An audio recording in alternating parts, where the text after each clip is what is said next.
और चलिए बुलेटिन में आप सबसे पहले बात करेंगे भोपाल की, जहां नक्सलवाद पर मोहन सरकार अलर्ट मोड पर है। कल कानून व्यवस्था पर हुई समीक्षा बैठक में मुख्यमंत्री ने रुख साफ कर दिया कि नक्सलवाद को खत्म करना है। सीएम मोहन के अफसरों को दिशा निर्देश सामने आए, जहां मुख्यमंत्री ने कहा कि अब हर 15 दिन में नक्सल एक्शन पर समीक्षा होनी चाहिए, मॉनिटरिंग होनी चाहिए।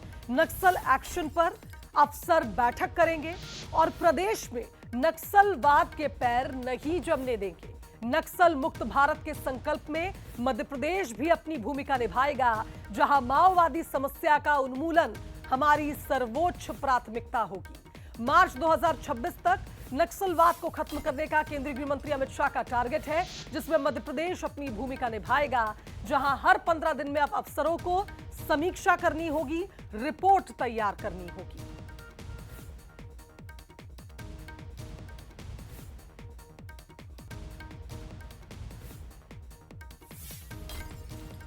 मैं आप लोगों को आश्वस्त करना चाहता हूं कि 31 मार्च 2026 के बाद दंतेश्वर की भूमि पर नक्सलवाद के नाम पर एक भी बूंद लहू नहीं बहेगा। इसका आप भरोसा मानकर चलिए, हम इसको समाप्त कर देंगे।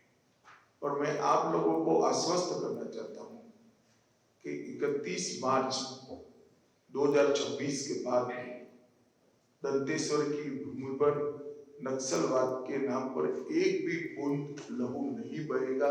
इसका आप भरोसा मानकर चलिए, हम इसको समाप्त कर देंगे। और मैं आप लोगों को आश्वस्त करना चाहता हूं कि चलिए, इस खबर पर हमारे साथ संवाददाता सूरज लाइव जुड़ रहे हैं, उनका रुख कर लेते हैं। सूरज, जिस तरह से हमने देखा कि लगातार नक्सलवाद के खात्मे के लिए केंद्रीय गृह मंत्री अपनी विजन को बताते आए हैं, ना सिर्फ छत्तीसगढ़ में इसका प्रभाव नजर आ रहा है, अब आप देखिए मध्य प्रदेश में भी मोहन सरकार एक नए प्लान के साथ आगे बढ़ रही है ताकि नक्सलवाद पर प्रभावी अंकुश लगाया जा सके। देखिए, बिल्कुल प्रधानमंत्री नरेंद्र मोदी 2026 तक नक्सल उन्मूलन अभियान चला रहे हैं। इसके तहत तमाम जिन जिन राज्यों में नक्सली गतिविधियां होती हैं उसको कैसे खत्म करना है, उसको लेकर अलग अलग ऑपरेशन किए जा रहे हैं। खासतौर से मध्य प्रदेश की बात करें तो छत्तीसगढ़ से जो लगे जिले हैं, चाहे मंडला की बात हो, बालाघाट की बात हो, ये वो जिले हैं जो नक्सल प्रभावित क्षेत्र कहलाते हैं, क्योंकि छत्तीसगढ़ से जो फॉरेस्ट का इलाका है वो इनसे सटा हुआ है।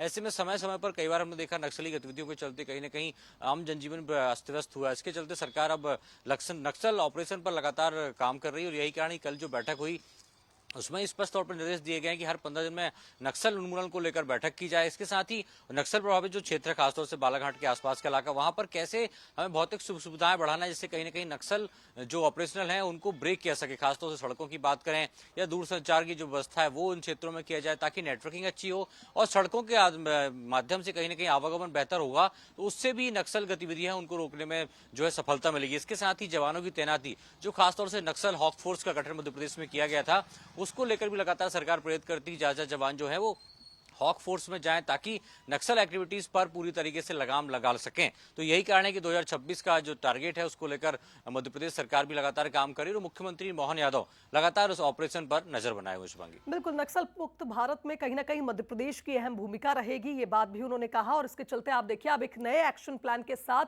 मोहन सरकार आगे बढ़ेगी। फिलहाल बहुत शुक्रिया आपका तमाम बातचीत के लिए।